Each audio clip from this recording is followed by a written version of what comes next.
The second topic I want to talk about, Madam President, I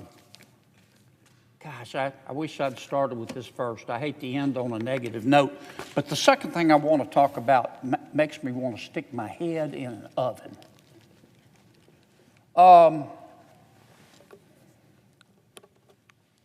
British Broadcasting Corporation. We've all heard of it, BBC.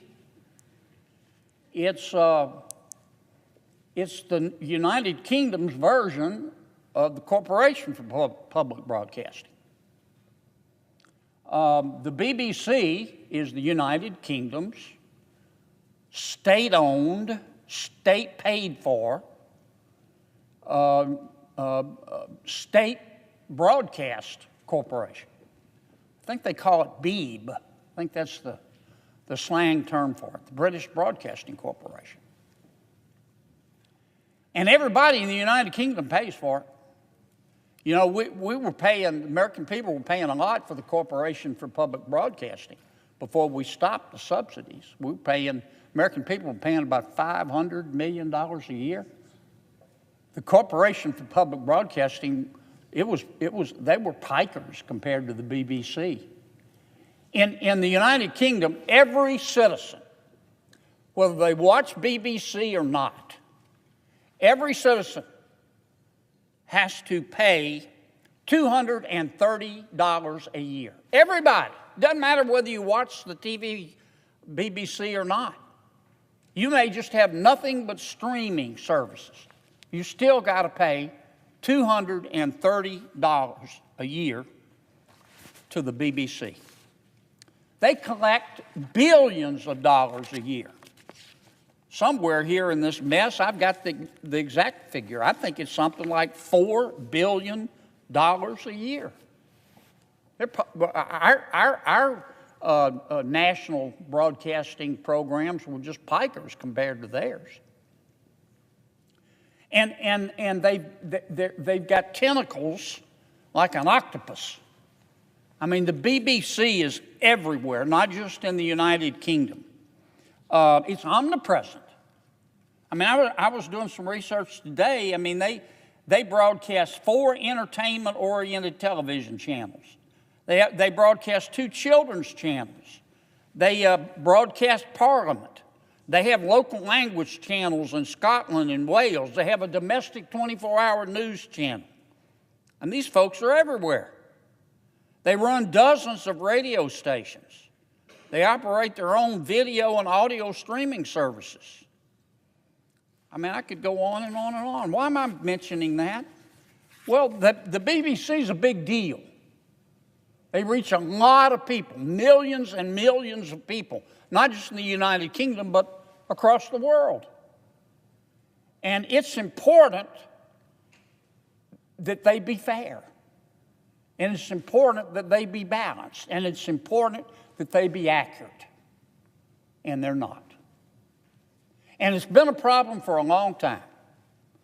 5 or 6 years ago, at the suggestion of Parliament, which was very upset with the BBC's bias, they hired a consultant, a smart gentleman, and he did a report on how to improve BBC and make it fairer. It was a huge report. Here's just part of it right here. This isn't even all of it, but this is just the summary right here. Spent hours, spent a lot of money preparing this report. He sent it to the BBC. And you know what the BBC did? Nothing. Nothing. Zero. Zilch. Nada. They just continued on doing what they always do, sucking on their teeth, publishing whatever they want. And nothing would have happened except the report issued by the consultant leaked. Somebody leaked it to a newspaper in the United Kingdom, the Telegraph. And they published it. And the whole world got to see what the BBC's own consultant had found. I'll give you a couple of examples. We all remember January 6th. President Trump gave a speech. We've all seen it. It was a long speech. It was about an hour. maybe longer. A week before the last presidential election in America, the BBC did a documentary on President Trump. And you know what they did? They took his hour-plus long speech, and they took 2 snippets from that speech. One snippet at the beginning and one snippet at the end. The excerpts that the BBC took were 50 minutes apart. So they took them totally out of context. And they spliced those 2 excerpts together to make it look like one speech. And they had the President of the United States making a direct plea for violence. The way the BBC edited the President's speech, he was telling the people at his speech to march on the Capitol and invade it. Well, that's not what his speech said. Now, reasonable people can disagree all they want to, but no reasonable person can listen to the President's speech and conclude that he told people to go out and riot and break into the Capitol. But the BBC took these 2 snippets, put it together. I defy you. Listen to it. They've pulled it down now, but it's on the internet. It sounds like the president is telling his supporters, go to the Capitol and raise fresh hell and invade it and hurt people. And then you know what they did on top of that? After they edited the president's speech, he didn't say what they said he said. They showed a clip of the Proud Boys. We all know who the Proud Boys are. Marching on the Capitol, as if the Proud Boys were acting in direct response to the president's speech that the BBC edited.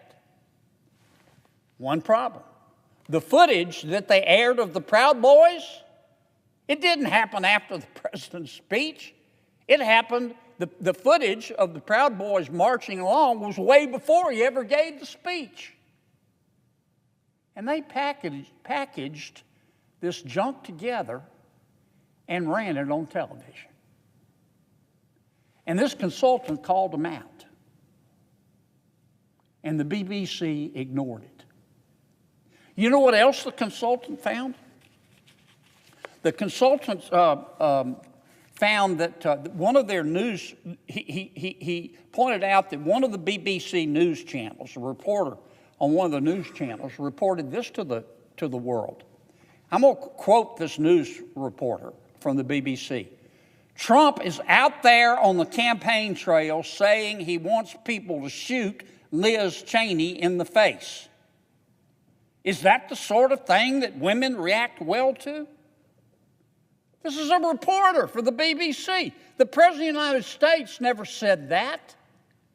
He never said it. They just made it up. They were either lying or they need to put down the crack pipe.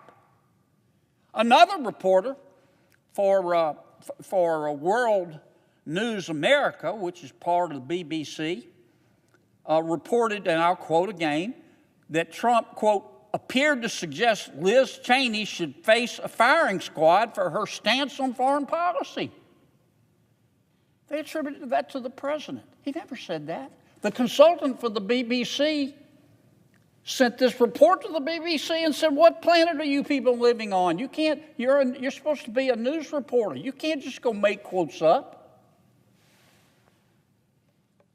The report for the BBC, the consultant's report for the BBC also talked about BBC's coverage of the Israel-Hamas war.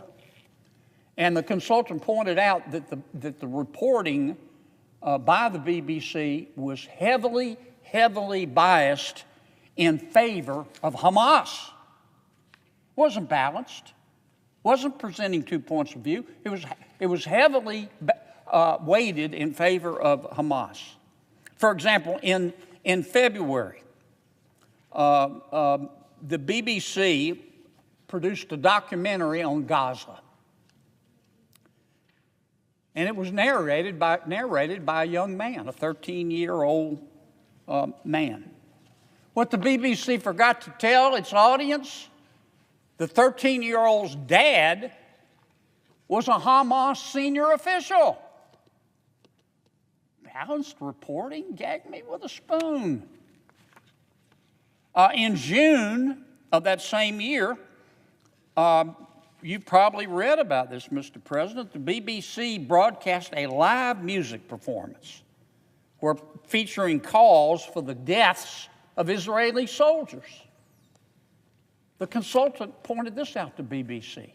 They totally ignored him. The consultant also pointed out, he said, your coverage, BBC, of transgender issues is completely biased, and it's controlled by a certain group within BBC. And that group within BBC is a group of reporters called the LGBTQ desk. They're reporters within the newsroom. They have their own what's the term I'm looking for? Their own caucus. It's called the LGBTQ caucus, these reporters. And the consultant said, look, your own reporters, the members of the LGBTQ caucus, are not reporting anything contrary about transgenderism to what you say. You're not being balanced. In fact, the United Kingdom, Great Britain, they've outlawed transgender surgery and transgender treatments for minors. BBC never bothered to mention that. Now, look, you might be thinking, Mr. President, what's the big deal? It's another country, but it's not right. We may not be brothers and sisters, but we're certainly first cousins with the United Kingdom. And BBC broadcasts worldwide. And this is simply not right. When the good people of our cousin country are having to pay $200 a year. Now, President Trump has said he's going to sue BBC. And you know what? I hope he does. I hope he does. This is disgraceful. And it's why I said that it makes me want to stick my head in an oven.